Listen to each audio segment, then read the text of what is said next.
Hello and welcome to the Daily Meal for Monday the 28th of April 2025. Now, guess what happened today? Do you know? Did you see? There was a game today. Leeds versus Bristol City, and Leeds won 4-0. And that now means that we are chasing two teams. So first and foremost, we have to win. Draw ain't no good because of our goal difference, unless Coventry get absolutely fucking smashed. But I don't think that's going to be the situation. Well, actually, no. No, if we draw and Coventry lose, but then you've got Blackburn, and then Middlesbrough will go above Coventry. Yeah, so we need to win, because if Middlesbrough do smash Coventry, even though that fucks up Coventry, it doesn't help us, because Middlesbrough will then be on 67 points, we'll be on 67 with a draw, and then Middlesbrough on like plus 5 goal difference, plus 15 goal difference. So yeah, forgot about that. So we are chasing two teams. So first and foremost, we do need to win. We do need to win. Now we need to win at the team that's second in the division. They've got the best defence in the division. They've only conceded 15 goals.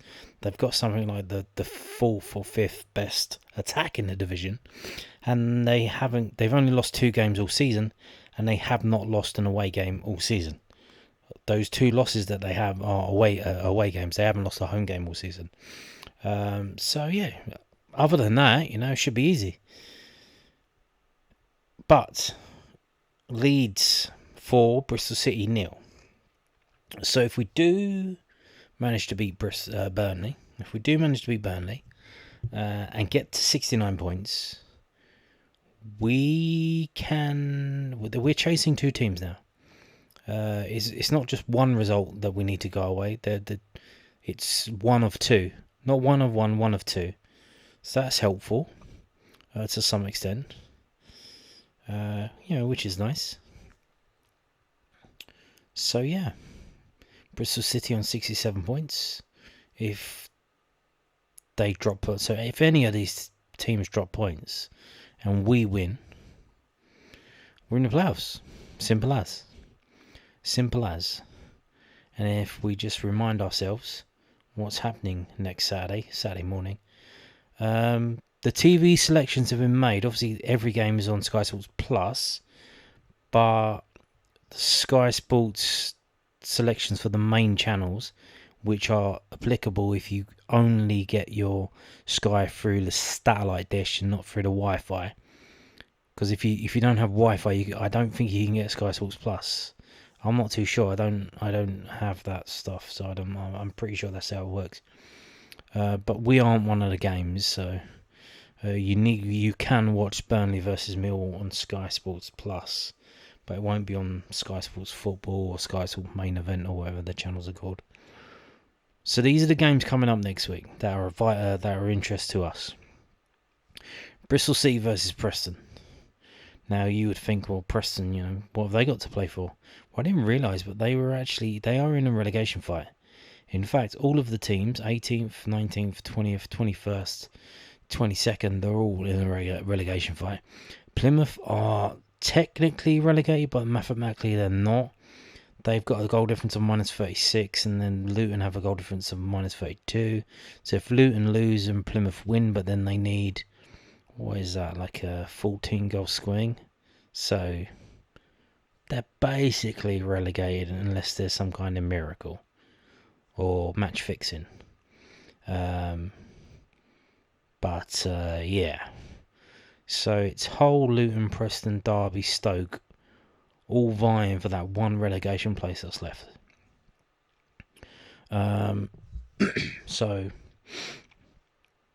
But Preston, you can see they haven't won in 6. They've drawn at home to Stoke.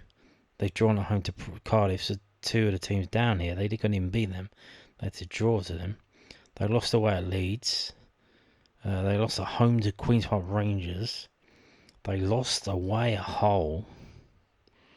And they lost at home to Plymouth. So they've lost to the teams. They haven't beaten the teams around them.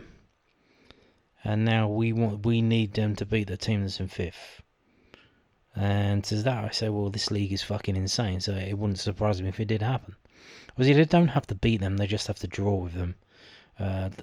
Coventry and Bristol City just need to drop points. If they draw, obviously Coventry go to 67, Bristol City go to 68, Middlesbrough will be on 65, and then obviously it's down to us to win. So yeah, if we go back up, who else have we got? Obviously us away at Burnley. And what Leeds' win today does to Burnley is that they're equal on goal, they're equal on points, but the goal difference between Leeds and Burnley as they're chasing for the title. But I think their manager, Scott Parker, he said they were trying to get to 100 points. It don't matter anyway, so they weren't really trying to win the title. It's just about getting to 100 points. But they're 13 goals behind. So, if Leeds are smashing whoever they're playing at half time, and the Burnley players find out about it, if they might take if it's still level, or even if we're losing, they might, ease up a little bit, and we could take advantage of that. Leeds are playing. Who are Leeds playing? Where are they? Oh, they're away at Plymouth. So Plymouth are technically done and dusted, as mentioned. They need a goal difference swing, which is insane. So yeah, I think they're resigned to the fact that they're going down, which is a shame. I enjoyed going to Plymouth this season, but hey ho. So if the Millwall fans in the crowd let the Burnley players know that Leeds are winning, we'll see if they react to that. Or if they even care, if that even affects them. The other game, Coventry Middlesbrough. Obviously, you want Coventry to drop points, but again, if Middlesbrough win that and we don't win, so if we don't, we need to win. If we don't win, we could drop down to 9th in the table. We could be overtaken by Blackburn. We could be overtaken by Middlesbrough. We need to win because our goal difference is bad. And again, it's kind of annoying that it's Coventry versus Middlesbrough, but in a way that's kind of helpful as well, in that Middlesbrough are clearly capable of beating Coventry, and they might imagine, if they win that game, they could get in the playoffs, because they still have a chance of finishing 5th or 6th as well if the other teams slip up. So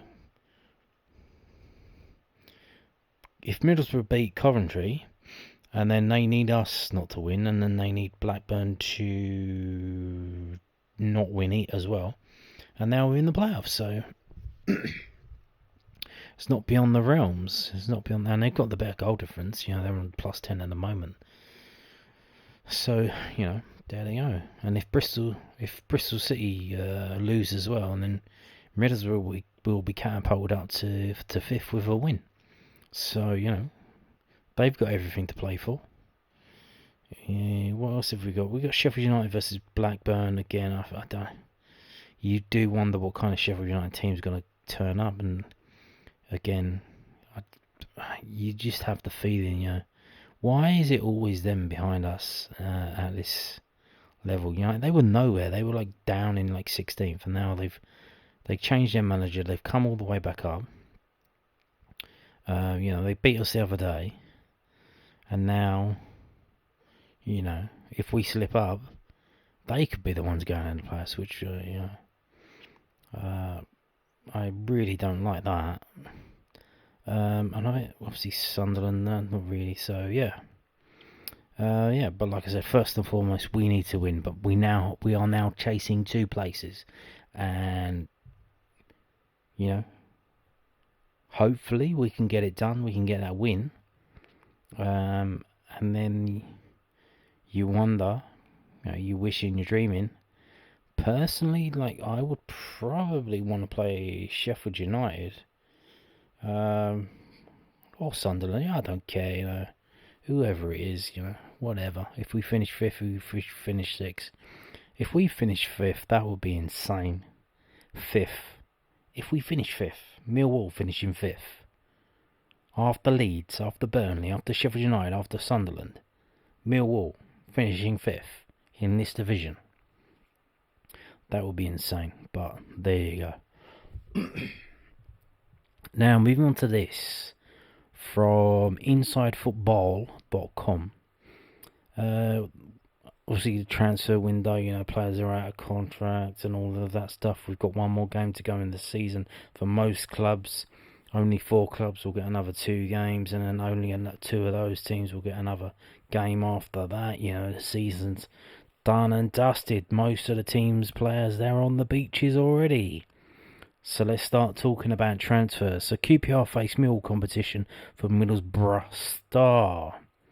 Championship side Queen's Park Rangers face competition from Millwall for the signing of Middlesbrough's soon-to-be out-of-contract defender Anfernee Dijksteel, according to Darren Whitcoop.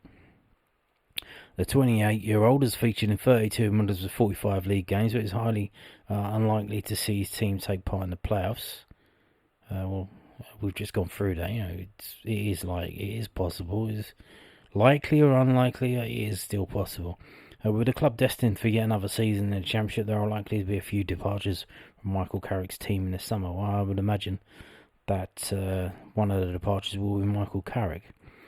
Dijksteel will be one to leave, given the fact that he's nearing the end of his contract at the Riverside. What do they need to cut? Do they need to cut their budgets? Is that the situation? Could that be the situation with us as well? Then is that why we haven't started talking to people about contracts yet? Do we need to cut our budgets after all the spending that we've done in terms of bringing in? Well, no, because we sold Romain Esse, so we should be sweet with that, no? We should be fine, no? The experienced defender, though, is not short of suitors, with as many as 2 clubs from the same division showing strong interest in signing him. Marty Cifuentes, QPR, have kept a close eye on Dijksteel. They face competition from Millwall. Alex Neil's team, who still have a chance of taking part in an extended version of the Championship, what, you mean the playoffs, will rival QPR for the Suriname International. The Hoops have started to look beyond an unimpressive campaign this year and shortlisted. I don't care about them. Dijksteel, okay, yeah. So this is a QPR-centric post, but they just add Millwall to the name. Does he want to come to London? Like, how is he being linked with QPR and Millwall? Obviously, he played at Charlton before. So, Dijksteel. We've talked about him before, long-time listeners. Me love you long time. I love you too. Thank you very much. This video this is from a channel called The Daily Millwall. I don't know if you've heard of it. Thursday the 30th of January, so literally at the end of the January transfer window, we were being linked with, this is an exclusive from the South London Press, Richard Gawley, a loan move for this guy, a loan move for Dijksteel. Didn't come to pass, but I made a whole video of looking through him about, what kind of player he is. I think at the time I thought, it's alright. It's a decent signing, solid signing. Nothing flashy, it's just bits and pieces of the squad, 28-year-old, So at the time, I think that's what I said, it starts around the 20-minute mark, and I think it's, what I usually do, go to whoscored.com, look at the stats, look how they, what they've done so far this season over their career. So, yeah, if you want to find, I'm not going to go through it now through Dijksteel, but I have talked about him before. But to be honest, between him, obviously, I think, was it last week or the week before, I talked about the guy from QPR, whose name, I don't even remember his name, but he was a left back who could also play centre back, or was it centre back who would also play left back? So I think it's quite clear that they're trying to replace Murray Wallace and Eva or Wes Harding as well, in terms of defensive, players that will be happy to come into the defence and be part of a squad, and not first team options, demanding to play but happy to come in and just be there or thereabouts, play the odd game. Obviously there's so many injuries, they'll definitely come in and have a bit of a chance to play. But yeah, I think I kind of prefer the guy from QPR. I think it was his name Matt or something. Just because he's similar. He's grew up in South Essex and stuff. And he seemed decent. His stats for QPR. So we wait to see.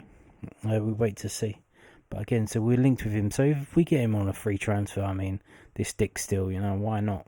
Why not indeed? So yeah, if you want to find out about more detail, go to this video from the 30th of January.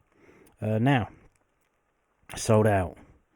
There were more tickets that they kind of released. They had to sell the ones that they had first, which is awkward because there was like 30 left, and it was like here, there, and everywhere. Obviously, if you don't know, I'm going to tell you now. When you go to an away game, unless it's sectioned off and it's or it's separated by standing and seating, you just sit anywhere. Basically, if you want to stand up for the game, you kind of go to the back. That's courtesy. I know there are some people that don't bother that, these days. All the old people and they go to the front. They want to sit down and actually see the game. Let them do that. But yeah, if you buy an away ticket, it's not for your seat. You just sit where you can, really. You know what I'm saying? So there you go. And the Burnley game is sold out. So they did release some more tickets, and they've sold them out. Not too many, I think. Maybe 100 or 200 more. So not that many, and they've sold out. So there you go. Sold out away end. Should be fun. Now, talking of fun, Alex Neil, he's talking about the game. Mill's strong form gives belief ahead of Burnley clash. And this is from southernnews.co.uk. Alex Neil believes Mill's recent good form will give his side confidence ahead of their playoff deciding clash with Burnley on the final day of the season, Saturday, May the 3rd. The Lions beat Swansea 1-0 at the Den on Saturday to win their 5th home game in a row and draw level with 6th place Coventry City, who remain ahead on goal difference. The Sky Blues have only picked up 7 points from their last 7 games. Oof. And host 9th place Middlesbrough this weekend, who are 2 points off the top 6. Mill will put themselves in a strong position to reach the Championship players for the first time since 2002, but to do so, they will have to get a result against a formidable opponent on Saturday. Burnley have not lost a game since their 1-0 defeat at the Den on November the 3rd, 2024, and are unbeaten at home all season. Oof. The Clarets have already secured automatic promotion, but are still vying for the title with Leeds, and are 3 points above the Whites with a game in hand, which is not the case now, because Leeds won that game in hand 4-0 tonight. When asked in the post-match press conference if his side's recent good form will give them a boost heading into the trip to Turf Moor, Neil said, "What I'll do for the players is give them confidence. It'll give them belief going there. The fact is, we're in good form, even when we're not quite at our best, which I don't think we were today. We still managed to win the game. More importantly, we're playing a team that's struggling, and we're playing a team who's been in really good form themselves. And so, from that perspective, we're really pleased with what we've done." And I've been really proud of the players since I've come here. They're an unbelievable group to work with. And as I said to them, we've still got 1 more to go. Well, hopefully, 4 more. But 1 more. 1 more push. Once more over the breach, my friends. Once more. The hardest of the yet. Yeah. This is from... I think this is the same thing. Yes, basically the same quote. We'll skip that though. This is from the londonnewsonline.co.uk, by the way. There you go. So, I told you about this the other day. Kevin Nisbet scored a wonder goal. And now everybody's talking about him, because that's what happens when you score wonder goals. So this is from the Daily Record via the MSN. Kevin Nisbet insists Aberdeen ending ridiculous Hibs run on the par with the Scottish Cup semi as he shares Pedodri's future plans. So they're talking They've spoken to the manager a number of times, and they keep asking him, "You're going to sign him then? You're going to sign him? Are you going to sign him? What's going on? Are you going to sign him?"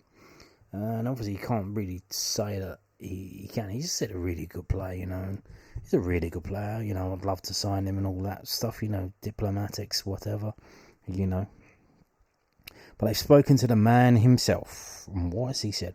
So Aberdeen hero Kevin Nisbet has admitted he's one of the winners up there as the best of his career. The Scotland striker scored the only goal of the game as Jimmy Phelan's side ended Hibs' 17-game unbeaten Premiership run. Nice. Nisbet took a great touch and sent a controlled volley from distance high into the top left-hand corner of Jordan Smith's net. It could also be massive for Aberdeen as it pulled them level on points with third-placed Hibs. And Nisbet proudly said, "I think it could be up there with the best goal of my career. If I'm completely honest, I just think maybe I'm off balance as well, and I just hit and it's gone in. I'm delighted. I think as soon as I took it on the chest and I shot, I just knew it was going in. Yeah, I tried to go back across the tee, but I don't think he's expecting it." There has been a clamour for Aberdeen to sign Nisbet on a permanent basis, but financially it would be challenging to take him from Millwall. He's focused on the here and now. Nisbet finished in style and wants Aberdeen to do the same in the fight for third place and the Scottish Cup final with Celtic. I think for me it's just about finishing the season well. I'll try to get Aberdeen to finish as high as possible and try and win the cup as well. I'm not really focused on it at all on next season. I'll deal with that when it comes. You never know what the future holds. Right now I'm just focused on Aberdeen and getting 3 points. It was a game where Hibs probably had the better chances until Nisbet scored and then Aberdeen finished strongly. He knew it was important to try and stop Hibs' momentum. The Don's star claimed, "I think it's what we deserved. I think throughout the game we were good going forward and defended well. It was massive, we knew how big this game was and it's probably the same magnitude as the semi-final as well. We want to keep in touch with Hibs and now we're level on points going into the last 4 games, so it should be exciting." Yeah, it was a great run. I think they were 17 unbeaten. It's ridiculous actually. We knew it had to come to an end at one point and thankfully, we got that job done today.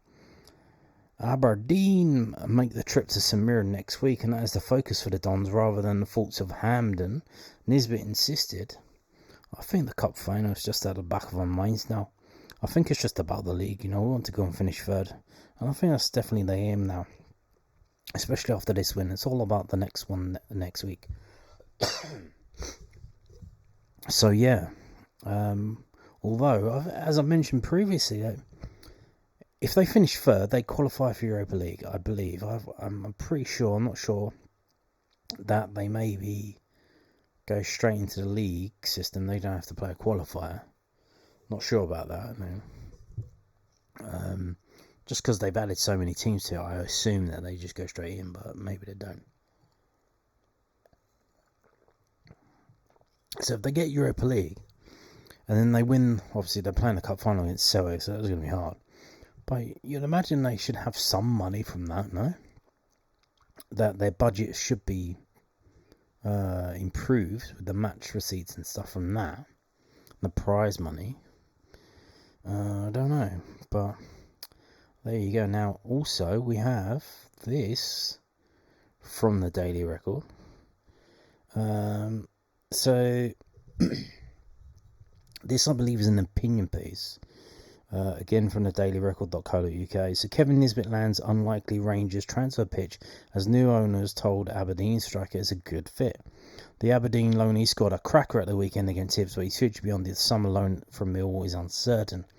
And if you wanted to watch that, if you haven't seen it yet, if you do have the BBC iPlayer, if you go on there is a program called Sports Scene, SCENE, Sports Scene. And that's basically the Scottish match of the day, by the way. I think you'll find it's legal tender. Yeah, so you can watch that. Obviously, you don't want to watch the whole thing. You just want to watch Kevin Nisbet's goal. It is a really good goal. It's it's absolutely brilliant. And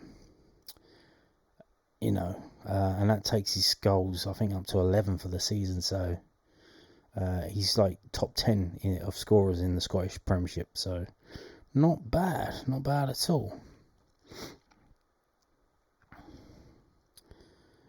Kevin Nisbet has earned a Rangers transfer pitch ahead of a big summer for the Ibrox side. Andrew Kavanagh and the San Francisco 49ers investment arm alongside the Light Blues announced last week that productive conversations are underway. So there is a takeover. In terms of a takeover, an exclusive originally broken by Record Sport. Barry Ferguson is in interim charge with a permanent manager top of the agenda after the arrival of Kevin Farewell to the club. But supporters and those behind the scenes will be planning and talking transfers as excitement builds. And pundit Craig Moore doubles as an agent, and said he pitched Nicola Katic's return to the club directly in January, believes the Aberdeen loanee could be a good fit at Ibrox. So this comes from a radio show. After a caller posed the question to the Go Radio football show team if he could be one for the Ibrox side, Craig Moore told Go Radio, "Oh yes, is what I would say. I think he's 28 and there's talk of potentially Aberdeen might not being able to afford him from Millwall, or money might be an issue. Again, I think it will be a good fit for Rangers if they're looking, which I'm sure they will be looking at every single position. He took his goal brilliantly at the weekend, and he's coming back on himself and his anticipation in terms of just to do something, sometimes stand still, but to come back and volley and finish it in the way he did. That's him there. So he used to be a defender for Rangers. So fellow pundit and former Celtic striker Andy Walker offered his view, and he explained, "I think Rangers do need someone who knows the Scottish game and can score against Scottish opponents. And that is something that has been a problem this season." Well, I looked at the top scorers in the Scottish Premiership to see where Kevin Nisbet was, and Rangers have 3 players who are higher than Kevin Nisbet. I think Rangers' problems aren't scoring goals. I think their problems are probably in defence and maybe the goalkeeper. So maybe do something about that. Because obviously Celtic went out and got, was it the geezer who used to play for England? What's his name? I don't know his name. You know the guy. You know him. Rangers have drawn and lost too many games. Forget about the Celtic games. They seem to get up for that. Someone who can score regularly, and I know we spoke about it before, but was Lawrence Shankland. And then they say they should have went for Lawrence Shankland. Is he still at Hearts? I don't know. Someone who's already got that, Kevin Nisbet, he can score against Scottish opposition, as could Lawrence Shankland. Maybe the boat has now sailed. But yeah, I read a thing about Rangers and Celtic. I think maybe mostly just Rangers. I watched a video on YouTube, can't find it. But it's about why don't they sign up all the big talent from Scotland anymore? Well, it's because, they can do what we're doing, literally. They signed Kevin Nisbet, Lovelace. So they're doing what Millwall are doing, basically, in that they're going around Europe and the rest of the world, and they're signing good young talent from the rest of the world, which they're allowed to do now, because the UK isn't in the EU. And even though Scottish legal system is different, they follow the same rules to some extent. So that's what they're doing. And you see a lot of the best Scottish players, they go down to England, into the Premier League, And even Scott McTominay, he's in Italy now, was he? At Napoli or somewhere? Inter Milan, wherever he is. So yeah, they are leaving. The Scottish players are leaving not only Scotland, but they're leaving the United Kingdom, and they're going all across Europe. If they're good enough, they're going out of the country. Now, we're going to finish by talking about the under-21 game that's coming up tomorrow. Yeah, I know, again, I just won't shut up about it. So, yeah, we've got confirmation that it's going to be held at the Wigan Stadium, which is now called the Brick Community Stadium, but back in my day, I remember it as the JJB. So, yeah, it's free.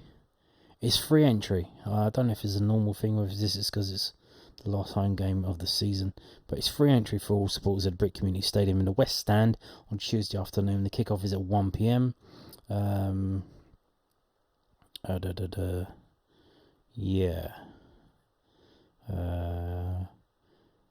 Tea and coffee will be available from the kiosks. So there you go. The turnstile near the ticket office will be accessible. So if you live up that way and you want to go to a game, it's free. It's free. no mention whether Mill will be showing it on Millwall TV. Sometimes they do. They kind of surprised me by showing the Bristol City game the other day live, but they announced that very late on the day. So, if you check with Millwall, they might be showing it. Yes. Now, as mentioned previously, we have had a bit of problems for the under 21s.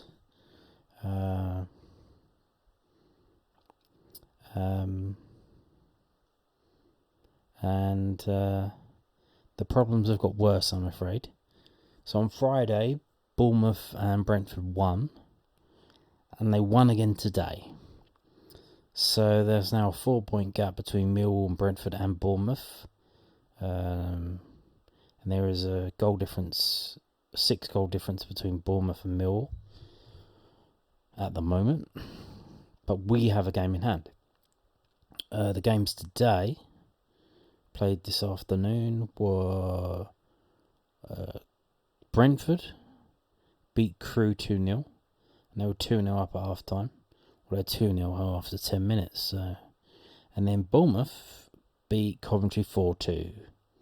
And they were losing 1-0, and then it ended up being 3-1, 3-2, and 4-2. So there was a chance it could have got to 3-3, but no, 4-2. So what that means now is that Mill under 21s needs to win tomorrow away at Wigan. Then they've got a game on Friday. So, 2 games in for 4 days? That's not easy. They've got to come back to the Den on Friday and beat Hull, who are a very good team. But I think they can't do anything this season now. And if we do win both of those, that gets us to 66 points. And then Bournemouth and Brentford both have one game to play. Now, unfortunately, it's not against each other, it's other teams. So we have the situation that I didn't want, in that Millwall under 21s, obviously, if they do win both games, obviously if they drop points, I think they're done, they're cooked. Mathematically, will they be? Yeah, they will. If they win tomorrow but then lose on Friday, they're done, they're cooked. So they do need to win both games. And then they have to wait, which is, the last game of the season. Have we done it, lads? We don't know. We have to go home, get some sleep, wake up over the weekend, 2 different days, come back on Monday, and then we'll find out when these games are played if we've qualified or not, which is unfortunate. But then, as well as that, Brentford and Bournemouth, they'll know that they need to win that last game. So they can bring in some ringers. They can put an overage goalkeeper in goal. They can put 3 very good outfield players that are overage, and they can bring in any under 21 players that are in or around the first team squad, and just pad it out, and just get the job done. Which is, that's what they could do. And if we look to see who they're playing. Where are they playing? So, the 2nd of the 5th, which is that Monday? Is that Friday? I think that's Friday, actually. Oh, no, that's the same day. So, this is the same day. So, again, if Bournemouth drop points, we could go through. But that's highly unlikely because Wigan at the bottom of the table. So, I doubt that's going to happen. So that is on Friday, but that's Friday night after our game. Our game's at 2, that game's at 7. And then, the Brentford game is on Monday, and that's at 1 o'clock. So again, Brentford are in the pole position because they literally can just wait to see what everyone else does. Then they know what they'll have to do. And there's a home game, that'll probably be played at Staines Town, which is where they play their games. So, yeah, it's unfortunate that's the case, but that's how it is. But obviously, all we can do is hope that Millwall under-21s win, and we can support them in their final home game of the season at the Den on Friday, 2 p.m. kickoff. And on that note, thank you for watching, and goodbye.